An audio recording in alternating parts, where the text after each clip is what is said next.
Lauri Rapala, un modeste pêcheur finlandais, ne pouvait compter que sur son savoir-faire pour nourrir ses 7 enfants.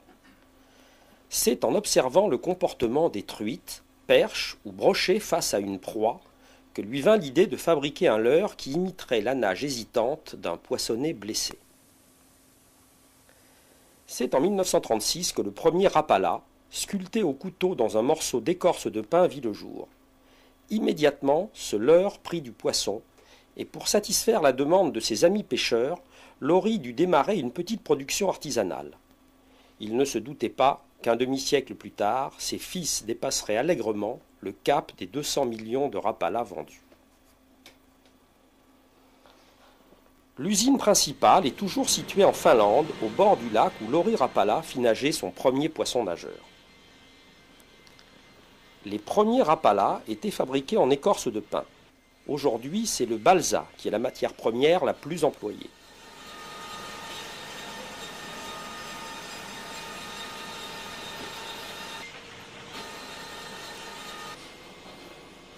L'armature métallique interne en acier inoxydable est très précisément positionnée à la main sur chaque modèle avant d'être collée.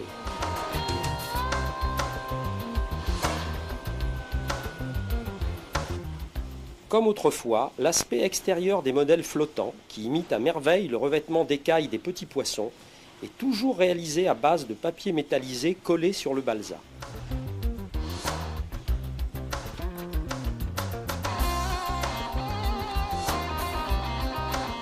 Le signal œil, si important dans les séquences d'attaque des prédateurs, est tout particulièrement soigné.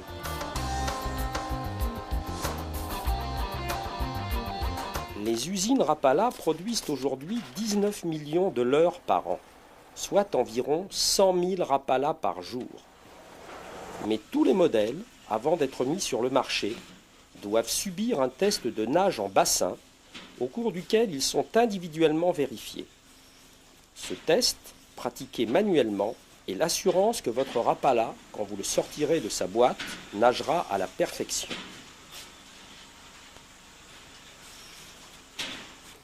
La gamme Rapala offre aujourd'hui dans les différents modèles, tailles et couleurs plus de 1000 leurres différents. Depuis 1936, plus de 200 millions de Rapala ont été vendus dans plus de 130 pays à travers le monde. La statue en bronze que ses concitoyens ont érigée sur la place du village natal de Lauri est là pour perpétuer la légende et la faire entrer dans le 3e millénaire.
J'ai eu un suivi fantastique.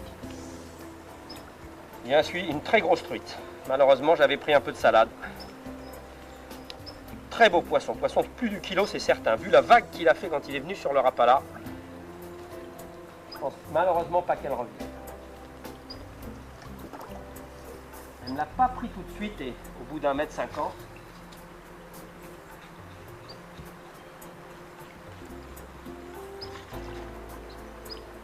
Elle a suivi, mais vraiment, cette fois elle se méfie. Elle a donné un petit coup de nez dedans.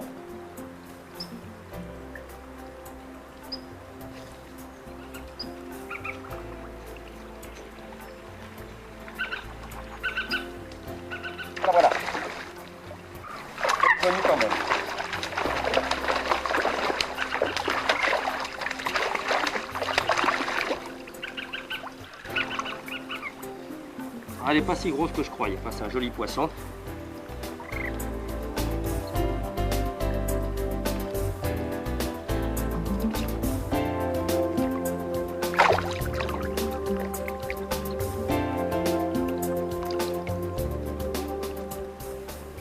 Je pense pas que c'est la même qui m'a suivi. Il va y en avoir deux. On est en fin de saison et les truites sont souvent déjà... On n'est pas loin des frayères, elles sont déjà ensemble. À mon avis, il y avait le mâle et j'ai pris la femelle.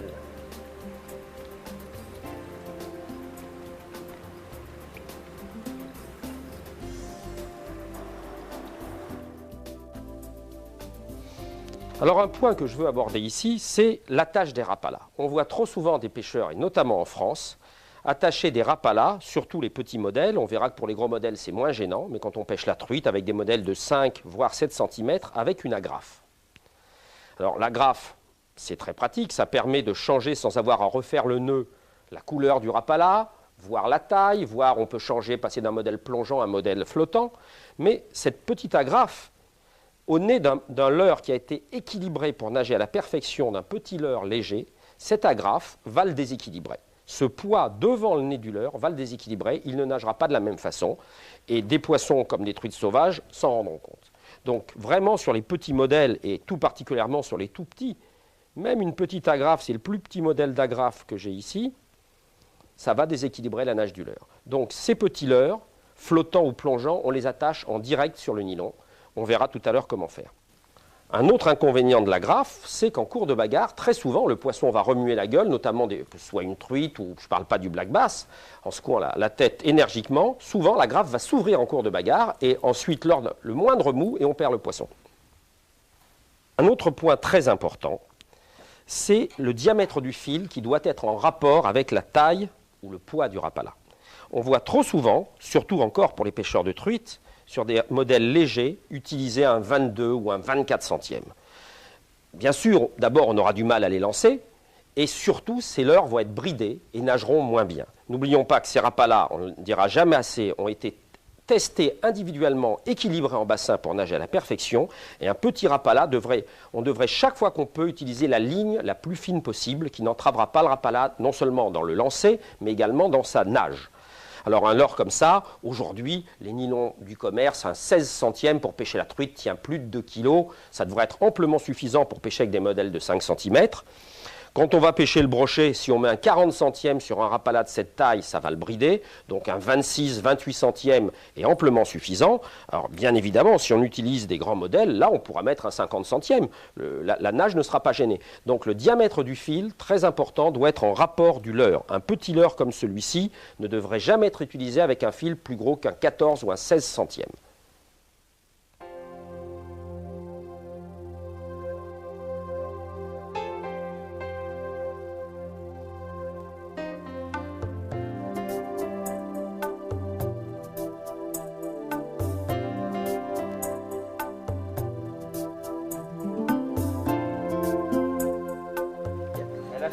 Bien sûr, dès que j'ai accéléré, j'ai pris de l'herbe. C'est vraiment difficile. L'eau est très basse. Les herbiers affleurent pratiquement partout et en plus, il y a pas mal d'herbe qui descend. Il y a un voisin au-dessus qui doit cocarder.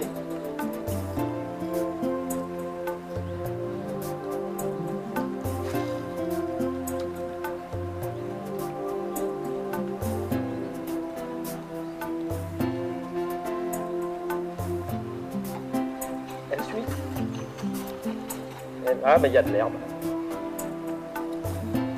C'est un sillage derrière. Mais...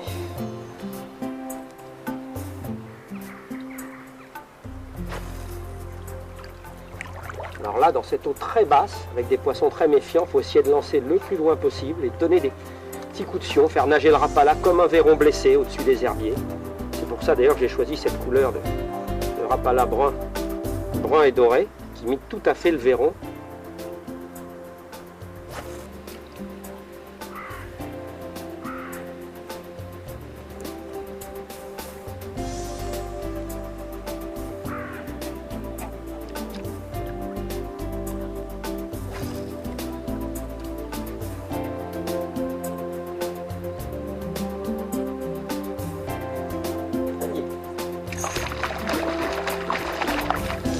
Bien attends, moi, non, ça t'en a plein de ça.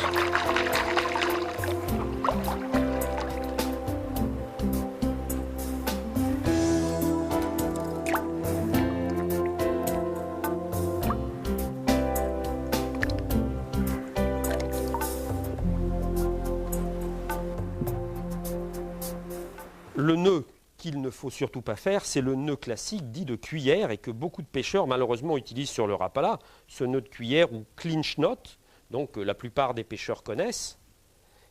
On fait 3 ou 4 tours autour du chef principal et bien évidemment on repasse ensuite dans la boucle.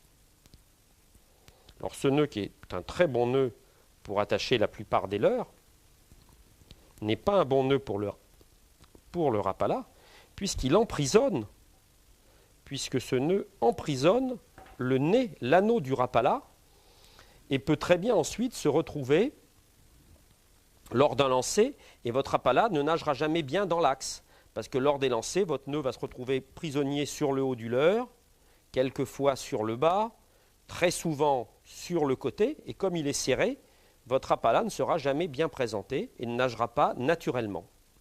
Donc ce nœud est à éviter autant que possible. Alors vous avez bien sûr tous entendu parler du fameux nœud Rapala qui justement ne sert pas, contrairement au nœud classique dit de cuillère, ne va pas serrer le nœud du Rapala, mais le laissera libre. Alors ce nœud, on va le remontrer. Alors bien évidemment, on passe une première fois le fil dans l'anneau et ensuite on va faire une boucle autour du premier fil. Et on va passer environ 4 ou 5 tours autour de la boucle pour emprisonner les deux chefs. Avant de serrer, on humecte toujours de salive, ce qui a pour avantage d'éviter l'échauffement des fils et ensuite permet un meilleur glissement puisque la salive contient des mucines qui permettent le glissement. Voilà, je vais serrer ici mon nœud et ensuite je le serre sur l'autre chef et je le redécale pour que mon nœud, une fois terminé, soit libre autour de l'anneau du Rapala. Donc le leurre ne sera pas bridé et va pouvoir nager tout à fait naturellement. Alors là, bien évidemment, j'ai pris un fil un petit peu plus gros pour qu'on puisse le voir, mais sur un Rapala flottant de 5 cm, on ne devrait pas utiliser un nylon supérieur à un 20 centième. Un 16 centième actuel me paraît tout à fait parfait. Voici donc le fameux nœud Rapala. Et maintenant, j'aimerais vous montrer un nœud qui, à mon avis, est encore, que je n'ai jamais vu utiliser nulle part, qui est, à mon avis, plus facile à réaliser et encore plus solide. Alors, ce nœud que je n'ai jamais vu décrit nulle part et qui, à mon avis, est d'une simplicité enfantine, a un simple défaut, c'est qu'il utilise un petit peu plus de nylon. Mais il est d'une solidité et d'une simplicité à toute épreuve. Alors il suffit de doubler sur environ 20 cm l'extrémité de la ligne, de passer la boucle dans l'anneau du Rapala, et on se retrouve à ce moment-là avec donc un fil passé en double. Et ce fil passé en double, on va simplement, après l'avoir humecté de salive, toujours, faire un simple nœud dans lequel je vais passer mon Rapala. Et il suffit ensuite de le serrer à la distance voulue devant le nez du leurre. On va garder 4 ou 5 mm. Pour avoir un nœud très simple et surtout très solide. Alors bien évidemment, je vais couper, voilà, je gaspille un petit peu de fil, là je vais gaspiller donc 3 brins de 15 cm environ, mais j'ai un nœud extrêmement simple qui est ici en double et qui est véritablement, après avoir fait des tests au dynamomètre, le nœud le plus solide et à mon avis le plus simple à réaliser. Alors pour une meilleure compréhension, je vais vous remontrer ce nœud avec un fil beaucoup plus gros. Et bien évidemment, j'ai pris un Rapala modèle Magnum pour la mer, mais on imagine donc que c'est un modèle pour la rivière. Alors je double mon fil sur une longueur environ 2 fois la longueur maximum du Rapala. C'est très important. Cette boucle, je la passe dans l'anneau, je reviens ici et je me retrouve avec 4 chefs. Je fais une simple boucle dans laquelle je vais passer mon rapala. Et en fait, je me retrouve avec un nœud simple autour de mes 4 chefs. Et il suffit de serrer ce nœud, ce que je réalise ici. Alors on peut régler la longueur devant le nez du rapala avant de le serrer. Donc en général, sur un petit modèle, on va mettre 5-6 mm. Hein, voilà, et cette fois, je le serre. Je serre mes 4 chefs devant le nez du rapala. Et, bien évidemment, je vais couper 3 chefs. Donc, l'inconvénient, c'est de gaspiller un petit peu de fil. Et je me retrouve avec ce fameux nœud double devant le nez du rapala. Et ce nœud est absolument le plus solide qu'on puisse trouver, puisque le fil ici est doublé devant le nez du rapala. Et ici, les chefs sont donc emprisonnés les uns sur les autres. On le voit bien ici, ils ne sont pas serrés, puisqu'il y en a 4 chefs qui sont pris ensemble.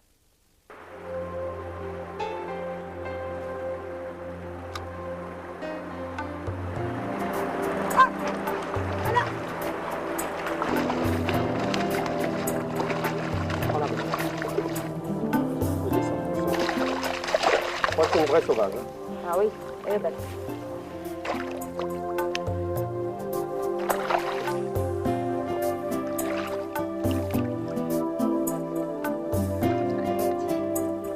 Oui, il a bien pris. Il a... Allez, allez petit. Ah,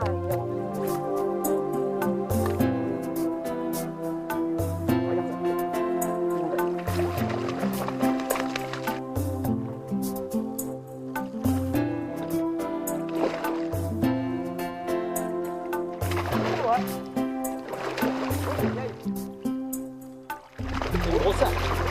belle arc-en-ciel.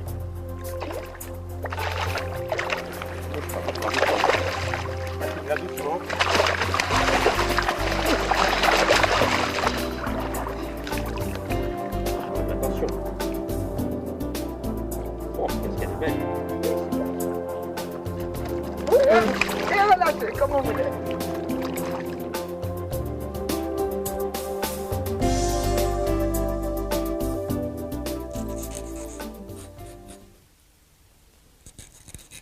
Un petit détail qui est vraiment des plus importants, l'aiguisage des hameçons. Bien que les rapalas, quand vous les achetez, soient équipés des meilleurs hameçons possibles, ces hameçons ne sont pas affûtés comme ils pourraient l'être. Donc, on peut bien sûr le faire au bord de l'eau avec une petite pierre hameçon, mais moi je préfère tranquillement, pendant l'hiver, à la maison, prendre mes rapalas un par un et les aiguiser tranquillement. Alors, très important, le sens d'affûtage de l'hameçon, on va le faire d'arrière en avant. Et avec un angle d'environ 30 à 40 degrés. Et on vérifie le piquant de l'hameçon sur l'ongle, c'est le test de l'ongle. Ici, l'hameçon pique et ne dérape pas sur l'ongle. Alors qu'un hameçon qui n'a pas été aiguisé, celui-là par exemple, va glisser sur l'ongle. On le voit ici. Cet hameçon est neuf, n'est pas aiguisé, il glisse sur l'ongle. Une fois qu'il va être aiguisé,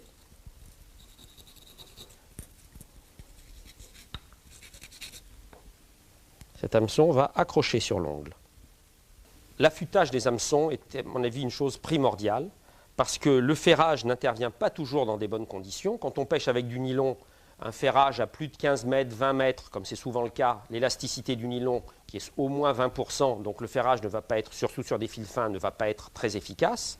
Alors que si vos hameçons sont bien aiguisés, le poisson très souvent se ferra de lui-même par la simple pression des mâchoires sur le leurre qui va permettre à la pointe de pénétrer.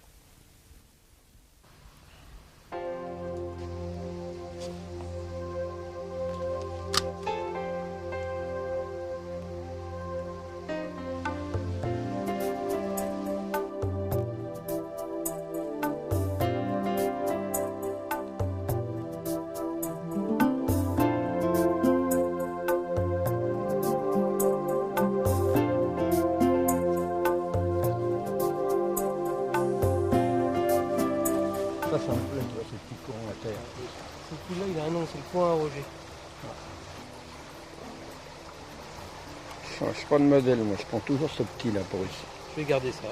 Je crois qu'il est moins plongeant que le mien.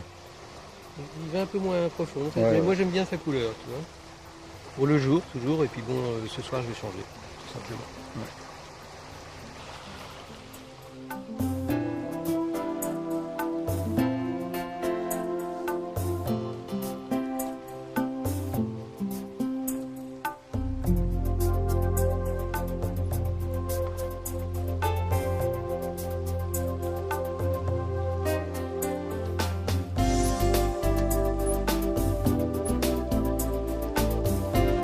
J'ai découvert le Rapala donc sur la Touque surtout. Bon, je connaissais ce leurre-là quand même de tout temps, parce que c'est quand même un leurre qui marche pour tous les poissons. Et sur la Touque, on était avec un ami, on pêchait, on avait des suivis au Véron, donc on pêchait au Véron. Et pour nous, on était sûr d'avoir le leurre le meilleur possible. Et puis, quand on n'a plus de Véron, eh bien, on a vu un type qui pêchait au Rapala et qui avait 2 magnifiques trucs dans le dos. Et qui nous a expliqué que finalement, lui, il s'embêtait plus, il pêchait uniquement au Rapala. Et puis, bon, c'était un type sympa, quoi, je veux dire. On l'a cru sur parole. On est allé à, je crois que c'était à Dives-sur-Mer, parce qu'on n'avait pas de Rapala sur nous. Et on a pris 3-4 Rapala et on a pris des trucs de mer aussitôt. Donc, on a été convaincus très très très rapidement. Hein. Et depuis, ben, je crois que sur la Touque, c'est vraiment le leurre roi. Hein. On en trouve même dans les arbres.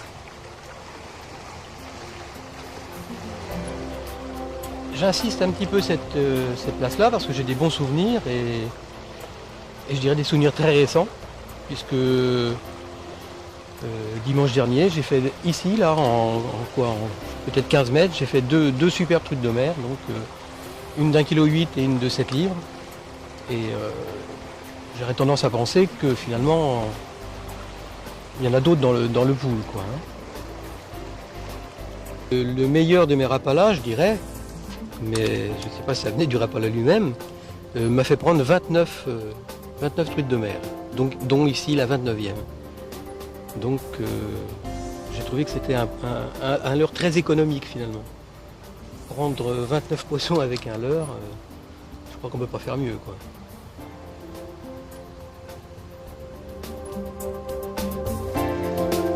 Alors pour ici, bon, chacun a ses préférences, c'est certain.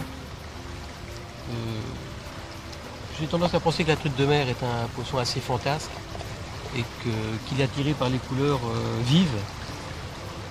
Et quand j'ai trouvé ce Rapala en magasin, bon, ça m'a amusé au départ. Et je l'ai essayé. Et j'ai pris du poisson très, très rapidement avec. Pour la journée, je crois que vraiment, on a un leurre idéal dans la mesure où on voit très bien l'endroit où on pêche, quoi. Le dos bleu permet de voir toujours où on pêche et comment le Rapala travaille. Et puis la couleur argentée avec le petit signal rouge devant, je crois que c'est vraiment l'idéal pour prospecter.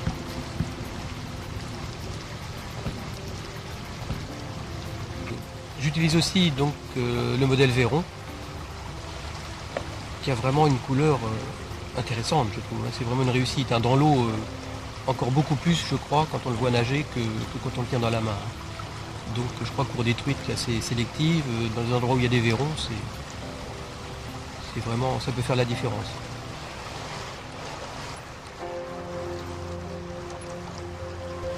Voilà, donc il tire parfaitement bien.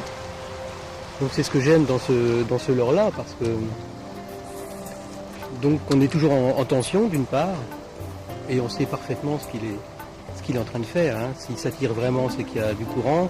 On sent par moments il aurait tendance à plonger. Il s'adapte vraiment à tous les types d'eau, moi je trouve. Je trouve que c'est le leurre idéal pour ce genre de rivière.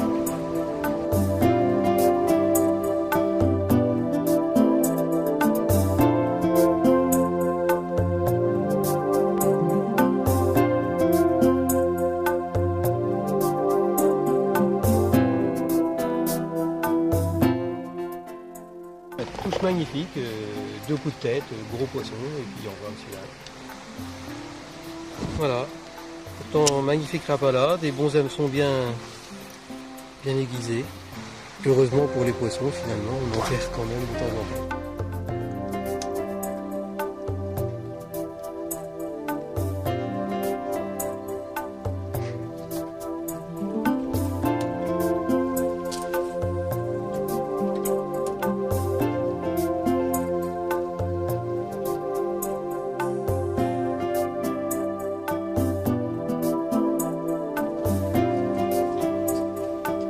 En étang, là où les deux espèces cohabitent, les perches se montrent souvent intéressées par des leurres de grande taille destinés au brochet. Et les ratés, compte tenu de leur petite gueule, sont nombreux.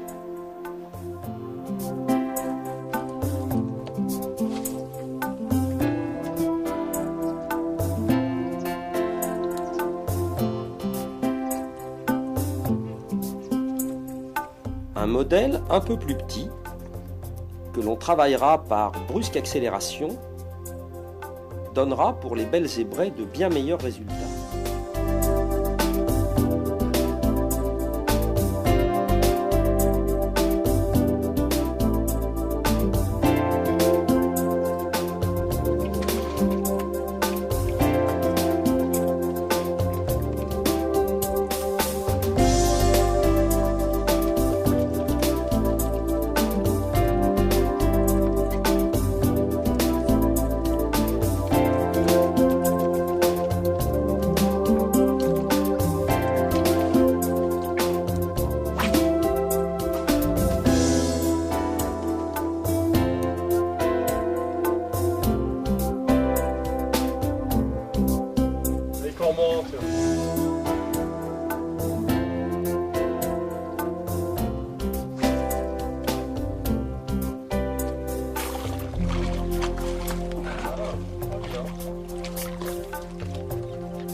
Voilà un beau petit brancheur.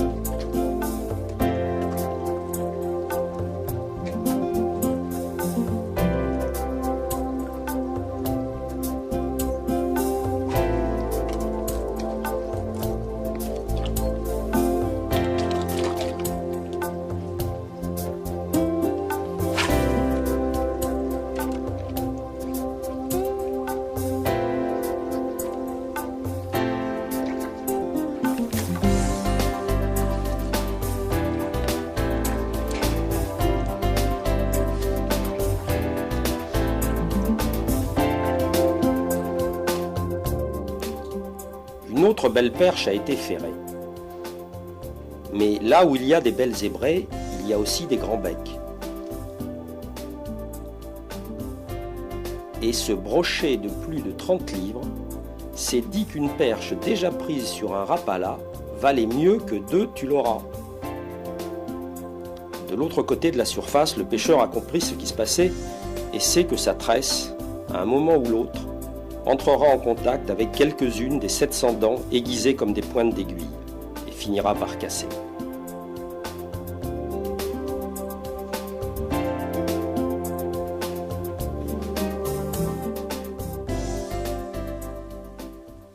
Le type de nage maintenant du rapala va essentiellement dépendre de sa bavette.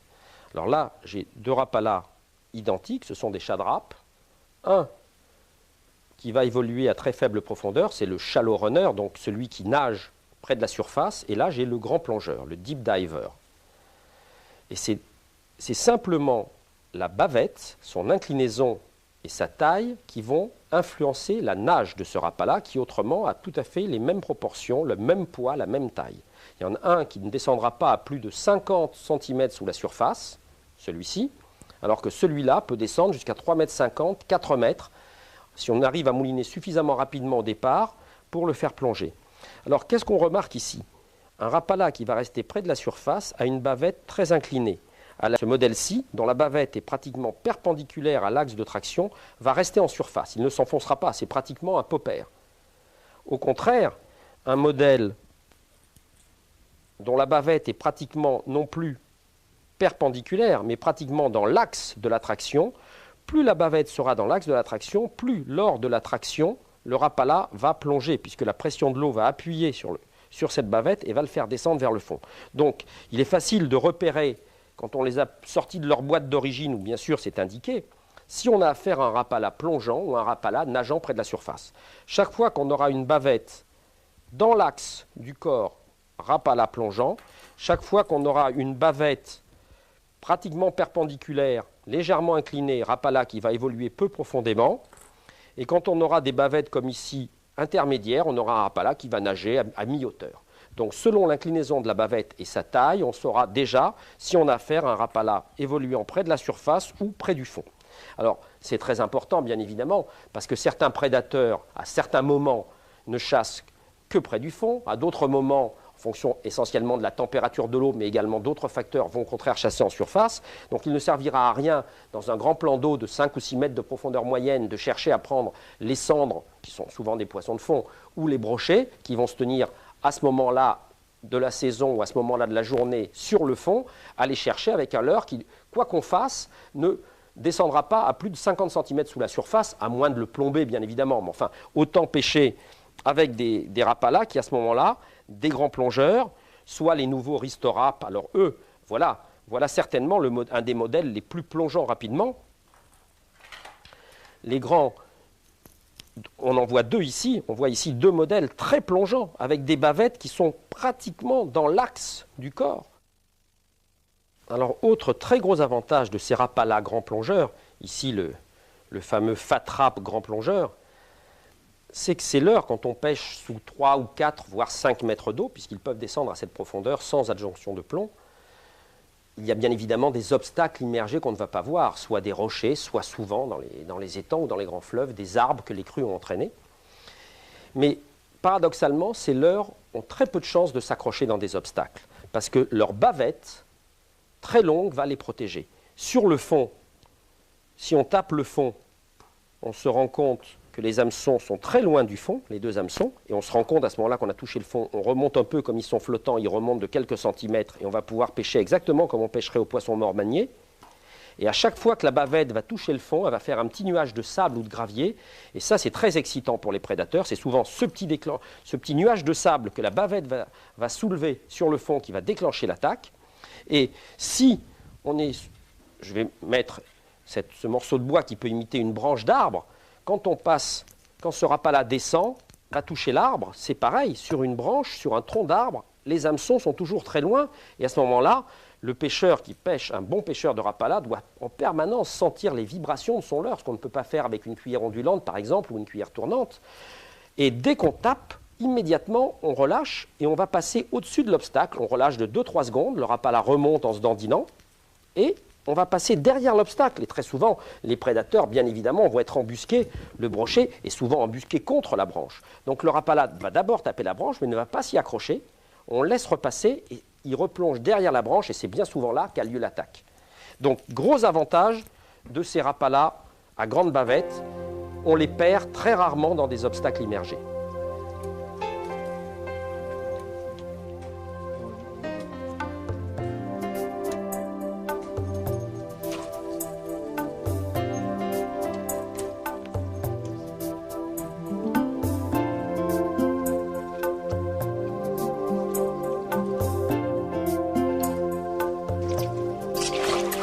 Oh oui.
Yannick! T'en as un? J'ai un gros là. Ah ouais. J'ai un vrai gros, ça fait 10 minutes que je le trimballe, là il commence à venir, mais c'est un gros. Je viens de le monter, là je l'ai vu. Il tenait le fond, Tu l'as touché à quoi? Ouais, que le gros rapala. Ah ouais. C'est ça qui marche. Sur les plus gros brochets. L'énorme chadra Ah ouais. poussé à tarpon. Ah, orange. Ah ouais, ça c'est bien quand l'eau est un peu trouble. Ah la bête.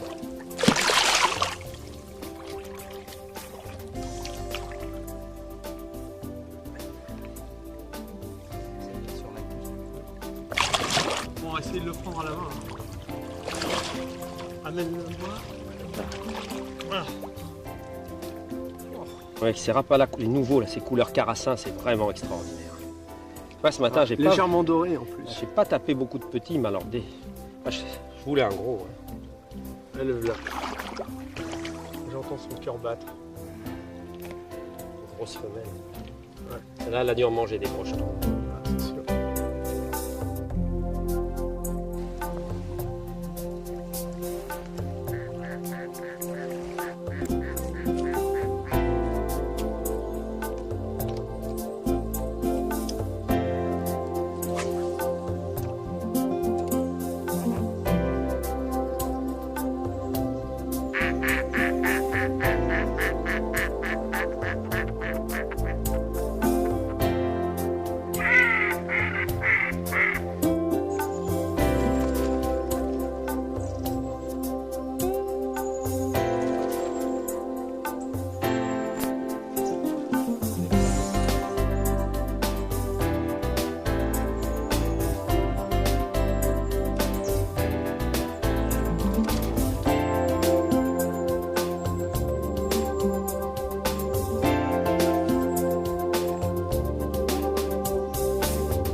J'utilise souvent des rapalas et par de mon métier en tant que guide de pêche, c'est vrai qu'on apprend aux gens à comment utiliser ces leurres. Et c'est un leurre qui est relativement formidable car on peut pêcher sportivement pratiquement tous les carnassiers avec.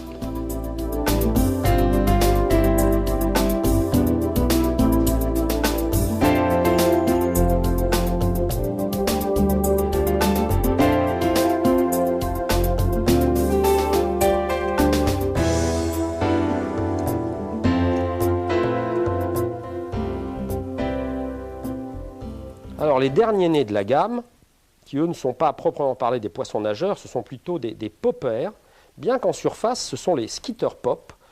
Si on les ramène, donc qui ont vraiment une bavette ronde du type popper, si on les ramène par à-coups, vont vraiment nager comme un popper, mais si on les ramène d'une façon assez régulière, vont faire un peu de ski en surface, ils vont onduler en surface tout en faisant gicler des gouttelettes d'eau, et c'est tout nouveau. Pour le black bass, je les ai essayés, c'est remarquable, et pour le bar, j'attends avec impatience, ce modèle-là déjà m'a donné des bons résultats, il y a d'ailleurs des hameçons pour la mer, mais j'attends avec impatience un modèle un peu plus gros, qui permettra de lancer dans le vent, parce que c'est absolument un leurre à bar remarquable.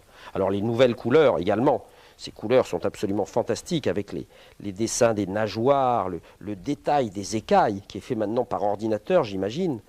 C'est absolument des leurres métallisés qui sont splendides, mais qui ne prennent pas seulement le pêcheur, qui prennent du poisson.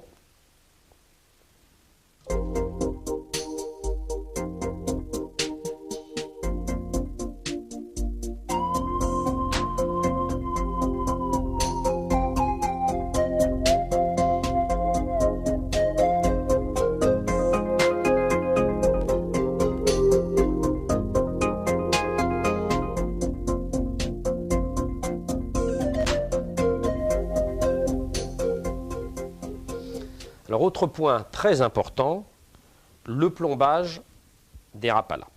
Alors, ce qu'on voit encore faire trop souvent, un plombage devant le nez des poissons. Alors ça, c'est à prohiber absolument, parce que ça va complètement gêner la nage du leurre. Quand on doit plomber les rapalas, l'idéal, bien évidemment, c'est d'utiliser des motels plongeants, qui sont eux-mêmes déjà plombés. Mais si l'on veut, dans certains cas très spécifiques, utiliser des modèles flottants que l'on va plomber, on verra pourquoi, il faut les plomber à distance, au minimum, quand on doit plomber ici avec des chevrotines fendues, à 60-80 cm au devant du leurre. Le premier plomb ne devrait pas être à moins de 80 cm devant le leurre. C'est vraiment une distance minimale. Parce qu'un plomb trop près de ces leurres, qui sont donc très bien équilibrés, va complètement gêner. Le rapala ne pourra plus vibrer naturellement, va très mal nager et les poissons s'en rendront compte. Alors un plomb que j'aime beaucoup, personnellement, qu'on voit très peu souvent utilisé en France, c'est le plomb jardine, notamment pour pêcher au lancer, mais également quand on veut pêcher à la traîne. Alors ce plomb jardine est très facile à installer sur la ligne. Il n'abîme pas le fil. Alors il y en a de différentes tailles, différents grammages. On entoure donc le nylon autour de ces deux ressorts et on peut ensuite même tordre légèrement, ce qui va éviter absolument tout vrillage. Enfin, le rapala naturellement est un leurre qui ne vrille pas, qui ne tourne pas donc. Et ce plomb jardine, de la même façon, devrait être placé au minimum, là je l'ai mis un petit peu près pour les besoins de l'exposé, mais il devrait être placé au minimum quand on pêche à la traîne, je dirais à 1 mètre devant le nez du rapala. Alors l'intérêt d'avoir un rapala flottant que l'on va plomber, c'est notamment dans la pêche à la traîne, dans des petits fonds, au-dessus d'herbiers par exemple, là où se tiennent les brochets, le plomb va être dans les herbiers et le rapala flottant va se trouver 15 à 20 cm au-dessus des herbiers, donc n'accrochera pas l'herbe, mais pêchera vraiment juste au-dessus des herbiers. Donc voilà une raison de plomber à distance un rapala. Alors, il existe une troisième possibilité de plombage à distance des rapalas, qui à mon avis est de loin la meilleure, mais il faut disposer d'un petit émerillon triple, voire on peut le faire avec un émerillon simple, en mettant la dérivation sur une des deux extrémités de l'émerillon, mais le mieux donc c'est d'avoir un émerillon triple avec cette plombée en dérivation. Alors toujours disposé à au moins 1 mètre devant le nez du rapala, ce qui lui permettra d'avoir une nage tout à fait naturelle. Alors le grand avantage de cette plombée en dérivation, c'est que quand on accroche, quand ce sont bien évidemment les plombs qui ont le plus tendance à accrocher, soit dans une fractuosité de rocher, soit dans des branchages, et bien là, à condition d'avoir utilisé un fil en dérivation plus fin que le fil principal du corps de ligne et du bas de ligne, on va perdre seulement les plombs. Contrairement au montage de tout à l'heure où les plombs étaient montés directement sur la ligne. Et là, quand on accroche, on perd et les plombs et le leurre.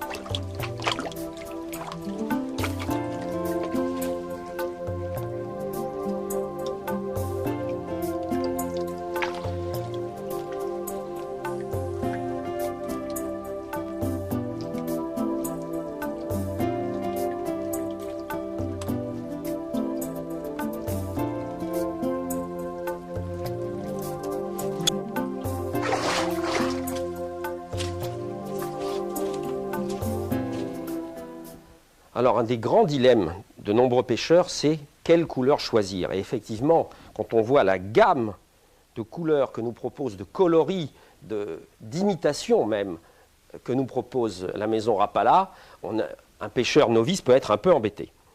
Alors, pourquoi utiliser un Rapala plutôt bleu, plutôt qu'un Rapala à dos marron, plutôt qu'un argenté, plutôt qu'un rouge et blanc Alors, il ne faut pas que ce grand choix affole le pêcheur. En fait, cette immense gamme de couleurs, elle est faite pour répondre à toutes les situations qu'on va pouvoir rencontrer en pêche, des plus extrêmes à celles qu'on rencontrera la plupart du temps. Et toutes les couleurs prendront du poisson. N'oublions pas que les poissons prédateurs, les poissons carnassiers que nous allons rechercher aussi bien en rivière qu'en mer, sont avant tout des chasseurs visuels. Effectivement, en eau trouble, ils pourront s'orienter par la ligne latérale et reconnaître un leurre. Mais en eau claire, la plupart du temps, ces poissons vont répondre à des stimuli visuels. Et c'est pour ça que la couleur est très importante. Alors, il ne faut pas s'affoler parce qu'effectivement, quelle couleur choisir? Dans la gamme Rapala aujourd'hui, il y a des dizaines et des dizaines de couleurs différentes. Il y a quelques règles simples à bien connaître pour nous y retrouver.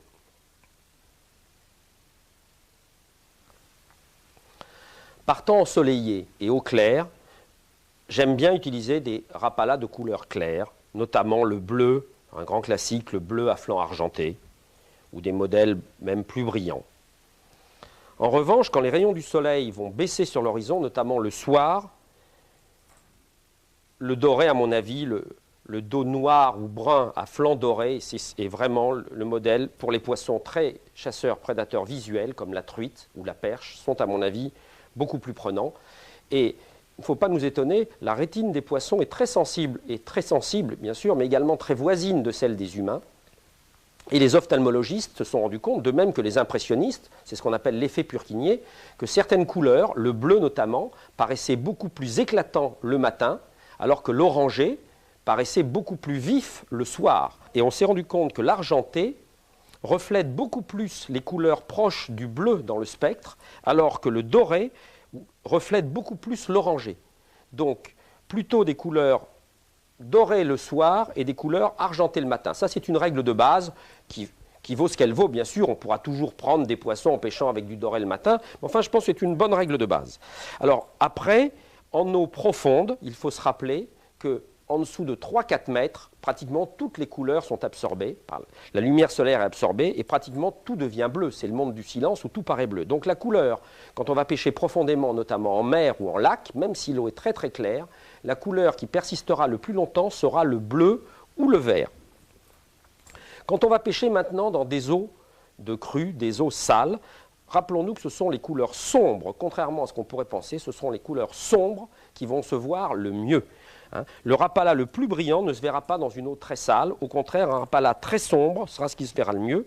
Et aujourd'hui, on a la chance de disposer de couleurs fluo, notamment ce qu'on appelle le chartreuse, qui est absolument remarquable en eau sale. Autre règle importante, les règles d'imitation. Alors, et ça, chez Rapala, c'est très important, parce qu'on a aujourd'hui, on dispose d'imitations absolument extraordinaires de réalisme, notamment les imitations de truitelles. Les pêcheurs savent que la truite est tout à fait cannibale, et quand il n'y a pas de vairons, elle n'hésitera pas à taper dans les truitelles de l'année. Donc ces imitations de truitelles, ces imitations de perchettes, seront vraiment utilisées en fonction, chaque fois, que le principal poisson fourrage sera celui qu'on cherchera à imiter.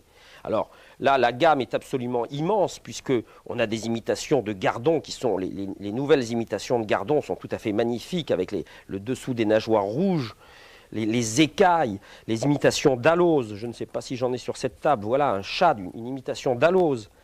Non, là voilà l'alose avec sa tache noire. Ces imitations réalistes sont donc, elles, à utiliser chaque fois qu'on connaîtra le poisson fourrage préféré. Et c'est très important, parce que dans certains plans d'eau, les truites ou les brochets vont se spécialiser sur une nourriture bien déterminée. Pour rester dans les couleurs, nous allons maintenant parler de couleurs qui, elles, ne sont absolument ni imitatives, ni très réalistes. Parce que nulle part, ni dans l'océan, ni dans les rivières, vous trouverez des poissons des poissons fourrages qui ressemblent à ça. Et aussi bien en mer, pour le bar notamment, je ne parle pas des poissons tropicaux, puisque ces couleurs sont très connues des pêcheurs qui pêchent en Afrique ou dans la mer des Caraïbes et autres, mais en France, sur les côtes européennes, pour la pêche du bar, en étang pour la pêche du brochet, le rouge et blanc, pour moi, est un leurre magique. Alors là, ça n'imite rien.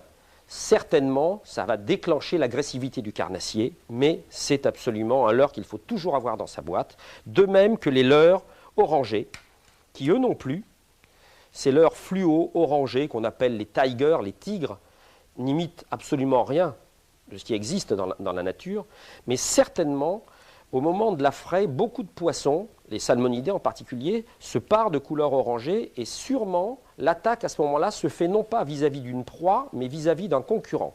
Et très souvent, quand on pêche avec des leurres orangés, chez les salmonidés, on prend des truites mâles, donc des truites qui vont essayer de se débarrasser d'un concurrent.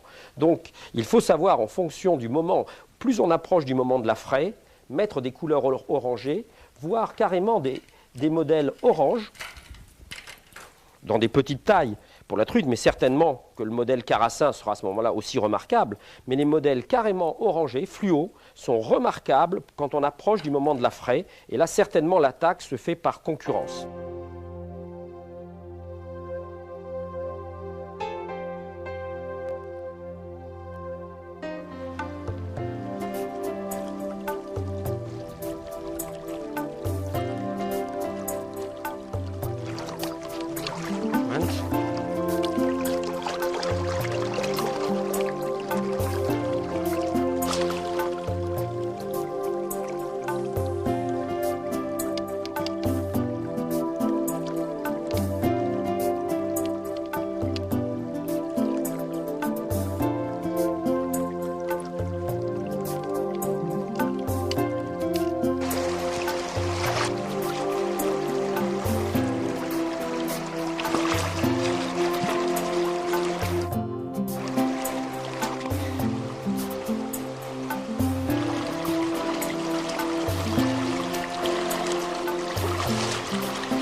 Очень хорошо.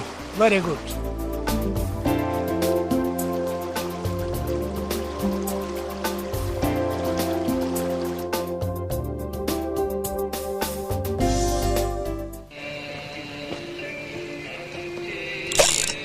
Poisson.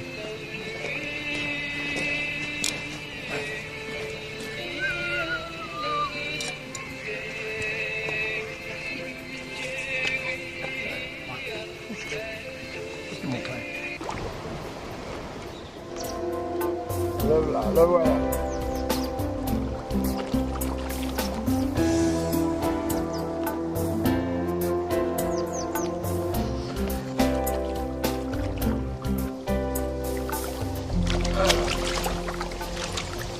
Il est pris des deux côtés, c'est pour ça qu'à la fin il se défonce moi.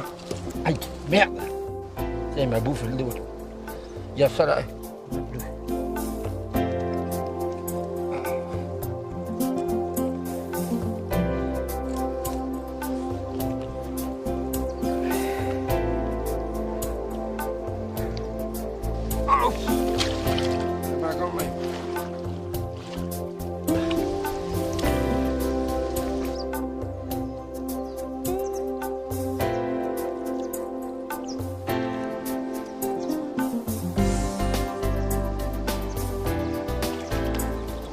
Et voilà, et le voilà, le galopin. Et il est reparti. Et le voilà, le voilà.